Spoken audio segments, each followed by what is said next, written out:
इसकी 3 टाइप्स होती हैं। Single covalent bond, single covalent bond के अंदर हम लोग सिंगल लाइन को दो एटम्स के दरमियान में इलेक्ट्रॉन म्यूचुअल इलेक्ट्रॉन शेयरिंग को शो करने के लिए हम सिंगल लाइन को यूज़ करते हैं। अगर हम बात करें डबल कोवलेंट बॉन्ड की तो उसके अंदर हम लोग 2 लाइंस को यूज़ करते हैं। ट्रिपल कोवलेंट बॉन्ड के अंदर हम बिटवीन 2 एटम्स ट्रिपल लाइंस को यूज़ करते हैं कोवलेंट बॉन्ड को शो करने के लिए। हम बात करते हैं सिंगल कोवलेंट बॉन्ड की, तो पढ़ते हैं इसकी डेफिनेशन के बारे में। Where one electron is contributed by each bonded atom, one bond pair is formed. This is called the single bond and it is represented by the single line. इसका मतलब ये है कि अगर एक इलेक्ट्रॉन जो है हर बॉन्डेड एटम से आए और बॉन्ड फॉर्मेशन में हिस्सा ले तो उसके नतीजे में जो बॉन्ड बनेगा वो सिंगल कोवलेंट बॉन्ड बनेगा। यानी अगर हमारे पास 2 एटम्स जो हैं वो बॉन्डिंग फॉर्मेशन में पार्टिसिपेट कर रहे हैं तो उन दोनों एटम्स में से एक एक जो है वो इलेक्ट्रॉन एक दूसरे के साथ म्यूचुअल शेयरिंग करेगा और उसके नतीजे में जो बॉन्ड बनेगा वो कोवलेंट बॉन्ड कहलाएगा। और जैसे कि हर एटम से एक एक इलेक्ट्रॉन जो एक दूसरे के साथ मिलेगा तो as a result it means कि 2 इलेक्ट्रॉन्स हो जाएंगे और जो 2 इलेक्ट्रॉन्स हैं वो एक बॉन्ड पेयर की फॉर्मेशन करेंगे क्योंकि 2 इलेक्ट्रॉन्स जो है वो एक बॉन्ड पेयर बनाते हैं और इस तरह से सिंगल कोवलेंट बॉन्ड जो है वो वजूद में आता है। It is represented by single line. और जब कोवलेंट बॉन्ड फॉर्मेशन हो रही होती है, सिंगल कोवलेंट बॉन्ड फॉर्मेशन हो रही होती है तो उसके नतीजे में जो बॉन्ड बनता है उसके दरमियान में 2 एटम्स के दरमियान में हम उसको सिंगल लाइन से रिप्रेजेंट करते हैं। और इसको समझने के लिए मज़ीद मेरे पास कुछ एग्जांपल्स हैं like hydrogen, chlorine, hydrogen chloride और मीथेन की। Let's see individually these all the examples. First one is the hydrogen. Hydrogen के जो वैलेंस शेल में एक ही इलेक्ट्रॉन होता है और उसको अपना डिप्लीट कंप्लीट करने के लिए एक और इलेक्ट्रॉन की ज़रूरत है। तो अपने ही जैसे एक और हाइड्रोजन के साथ जो है वो म्यूचुअल शेयरिंग करेगा इलेक्ट्रॉन्स की और इस तरह से ये अपने डिप्लीट कंप्लीट करके खुद को स्टेबलाइज कर लेंगे और इसके नतीजे में जो बॉन्ड बनेगा वो सिंगल कोवलेंट बॉन्ड बनेगा क्योंकि उन दोनों एटम्स के दरमियान में एक एक इलेक्ट्रॉन की शेयरिंग हो रही, म्यूचुअल शेयरिंग हो रही है। और अब हम बात करते हैं क्लोरीन की, तो क्लोरीन के वैलेंस शेल में जो है वो 7 इलेक्ट्रॉन्स होते हैं। इनको एक इलेक्ट्रॉन की ज़रूरत होती है खुद अपना ऑक्टेट कंप्लीट करने के लिए। वो अपने ही जैसे क्लोरीन के साथ रिएक्ट करेगा और दोनों क्लोरीन जो है अपने जो उनके एक एक इलेक्ट्रॉन है वो उनकी म्यूचुअल शेयरिंग करेंगे, एक दूसरे के साथ कम क्लोज होंगे और उसके नतीजे में जो है वो हमारे पास जो बॉन्ड बनेगा that is called the single covalent bond. और अब हम बात करते हैं थर्ड एग्जाम्पल की, हाइड्रोजन क्लोराइड की। तो इसी तरह से हाइड्रोजन के जो वैलेंस शेल्स हैं उसके पास एक ही हाइड्रोजन के पास इलेक्ट्रॉन होता है और क्लोरीन के पास 7 इलेक्ट्रॉन्स होते हैं। हाइड्रोजन को अपना डिप्लेट कंप्लीट करने के लिए एक इलेक्ट्रॉन की ज़रूरत है और क्लोरीन को भी अपना ऑक्टेट कंप्लीट करने के लिए एक इलेक्ट्रॉन की ज़रूरत है। तो ये दोनों अपना एक एक इलेक्ट्रॉन जो है वो एक दूसरे के साथ म्यूचुअल शेयरिंग करेंगे अपने इलेक्ट्रॉन्स की और इस तरह से खुद को स्टेबलाइज कर लेंगे और इनके नतीजे में जो बॉन्ड बनेगा वो बॉन्ड कोवलेंट बॉन्ड कहलाएगा। और अब हम बात करते हैं अपने 4 एग्जाम्पल्स की, जो कि हमारे पास मीथेन है। मीथेन में हमारे पास कार्बन है। कार्बन के आउटर मोस्ट शेल में जो है वो 6 इलेक्ट्रॉन्स होते हैं और उसको अपना ऑक्टेट कंप्लीट करने के लिए 4 और इलेक्ट्रॉन्स की ज़रूरत है। तो ये अपने 4 इलेक्ट्रॉन्स पूरे करने के लिए 4 हाइड्रोजन्स के साथ कंबाइन होंगी और हर हाइड्रोजन एटम जो है वो उसकी वैलेंस शेल में एक ही इलेक्ट्रॉन होता है। तो वो अपने कार्बन के 4 इलेक्ट्रॉन्स के साथ 4 हाइड्रोजन एटम जो है वो कंबाइन होंगी और अपने इलेक्ट्रॉन्स एक दूसरे के साथ ये म्यूचुअल शेयर करेंगे और इसके नतीजे में हाइड्रोजन जो है वो अपने ड्यूप्लेट कंप्लीट कर लेगा और कार्बन अपना ऑक्टेट कंप्लीट कर लेगा और इसके नतीजे में कार्बन के साथ 4 हाइड्रोजन एटम्स कंबाइन हो जाएंगे और 4 हाइड्रोजन एटम्स के दरमियान कार्बन जो है वो सिंगल लाइन से यानी हर 4 हाइड्रोजन एटम्स के साथ जो है कार्बन वो सिंगल कोवलेंट बॉन्ड बनाएगी। और ये थी हमारे पास एग्जांपल्स कोवलेंट बॉन्ड की। अब हम बात करते हैं second type of covalent bond की, जो है हमारे पास डबल कोवलेंट बॉन्ड। तो let's see the definition of the double covalent bond. When two electrons are contributed by each bonded atom, two bond pairs are formed. It is represented by the double lines. इसका मतलब ये है कि अगर हर bonded atom जो है वो अपने दो दो इलेक्ट्रॉन्स को जो है वो एक दूसरे के साथ म्यूचुअल शेयर करेगा, तो उसके नतीजे में जो बॉन्ड बनेगा उसको हम लोग डबल कोवलेंट बॉन्ड कहेंगे। और as a result two bond pairs की फॉर्मेशन होगी, और क्योंकि टू बॉन्ड पेयर्स की फॉर्मेशन हो रही है तो इसको हम लोग डबल लाइन से रिप्रेजेंट करेंगे डबल कोवलेंट बॉन्ड को। तो इसको समझने के लिए मेरे पास दो एग्जांपल्स हैं, ऑक्सीजन की और इथीन की। तो let's see the definition let's see the example of the oxygen. Oxygen के आउटर मोस्ट शेल के अंदर जो है वो 6 इलेक्ट्रॉन्स होते हैं। इसको अभी भी 2 मोर इलेक्ट्रॉन्स की जरूरत है अपना ऑक्टेट कंप्लीट करने के लिए।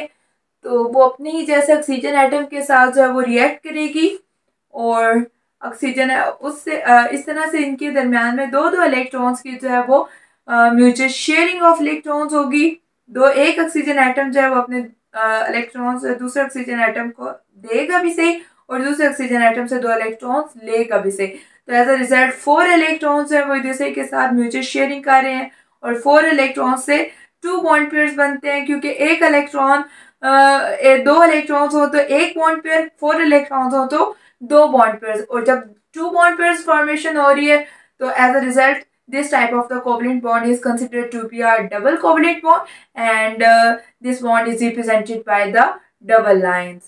Let's see again another example of double covalent bond, that is the ethene.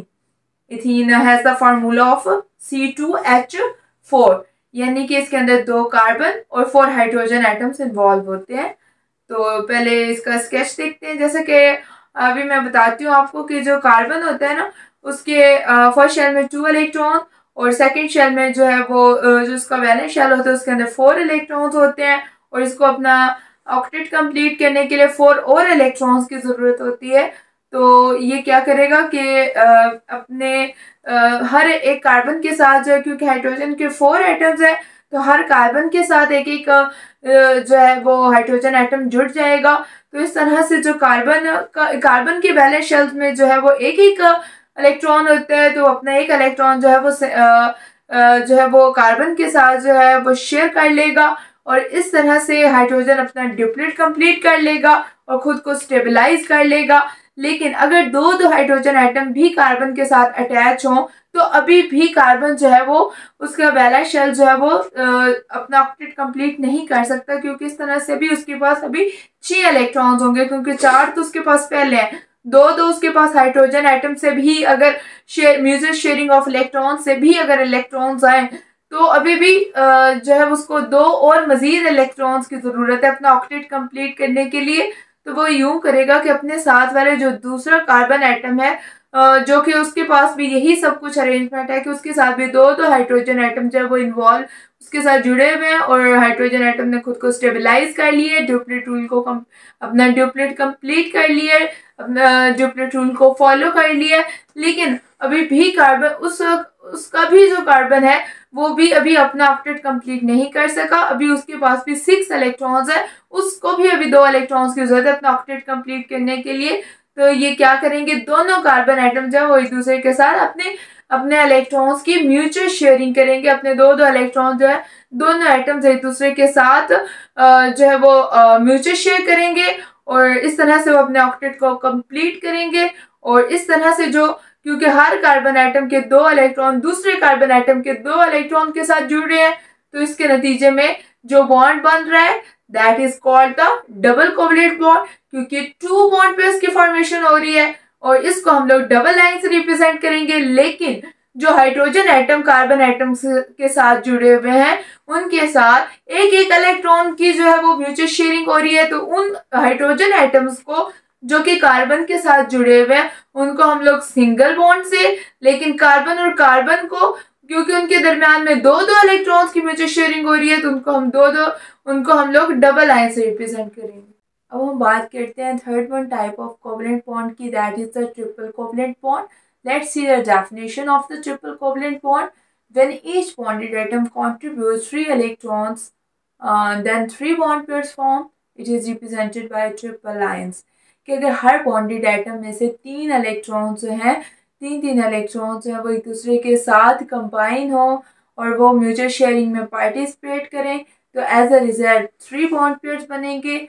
और इस तरह के बॉन्ड्स को हम ट्रिपल कोवलेंट बॉन्ड कहते हैं और इसको हम लोग ट्रिपल लाइन से रिप्रेजेंट करते हैं। और अब हम बात करते हैं उनकी एग्जाम्पल्स की। तो एग्जाम्पल्स है नाइट्रोजन और इथाइन। जैसे कि नाइट्रोजन जो है वो नाइट्रोजन के पास टोटल 7 इलेक्ट्रॉन्स होते हैं, 2 इलेक्ट्रॉन्स उसके पहले शेल में और 5 इलेक्ट्रॉन जो है वो उसके वैलेंस शेल में होते हैं।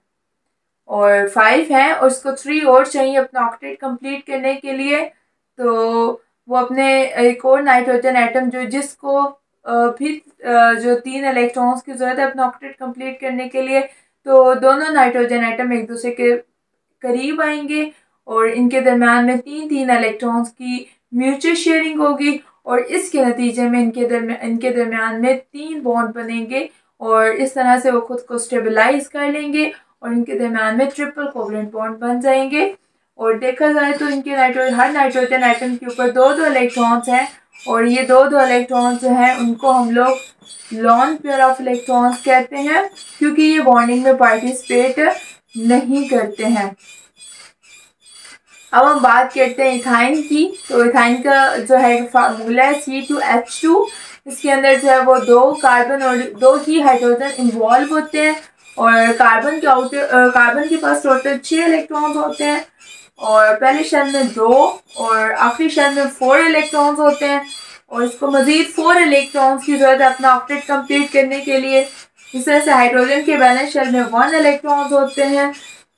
और अगर हम बात करें कि हाइड्रोजन जो है कार्बन जो है वो अपना ऑक्टेट कैसे कंप्लीट करेगा, तो वो एक बॉन्ड तो दोनों कार्बन एटम जो है वो हाइड्रोजन के साथ मिलकर एक बॉन्ड बना लेंगे, लेकिन मजीद अभी उनको जो है वो चार थे ना इनके बैलेंस शेल में, एक बॉन्ड तो हाइड्रोजन के साथ बन गया, 5 हो गया, लेकिन मजीद अभी इनको 3 इलेक्ट्रॉन्स की और ज़रूरत है अपना ऑक्टेट कंप्लीट करने के लिए। तो दोनों फिर क्या होगा कि दोनों कार्बन एटम जो है वो एक दूसरे के करीब आएंगे और इनके दरमियान में म्यूचुअल शेयरिंग ऑफ इलेक्ट्रॉन्स होगी। तो इसके नतीजे में जो है वो 3 इलेक्ट्रॉन्स एक दूसरे के करीब आ रहे हैं, तो जो 3 बॉन्ड पेयर्स की फॉर्मेशन होगी और इस तरह से ट्रिपल कोवलेंट बॉन्ड जो है वो बन जाएगा और जिसको हम लोग ट्रिपल लाइन से रिप्रेजेंट करेंगे। तो क्योंकि एक हाइड्रोजन एटम की कार्बन के साथ जो है वो शेयरिंग ऑफ इलेक्ट्रॉन्स हो रही है, तो कार्बन और हाइड्रोजन के दरमियान में सिंगल बॉन्ड बनेगा, लेकिन कार्बन और कार्बन के दरमियान में 3 इलेक्ट्रॉन्स की म्यूचुअल शेयरिंग हो रही है, तो इस तरह से उनके दरमियान में ट्रिपल लाइंस आएंगी और उनके दरमियान में ट्रिपल कोवलेंट बॉन्ड बनेगा। Thank you.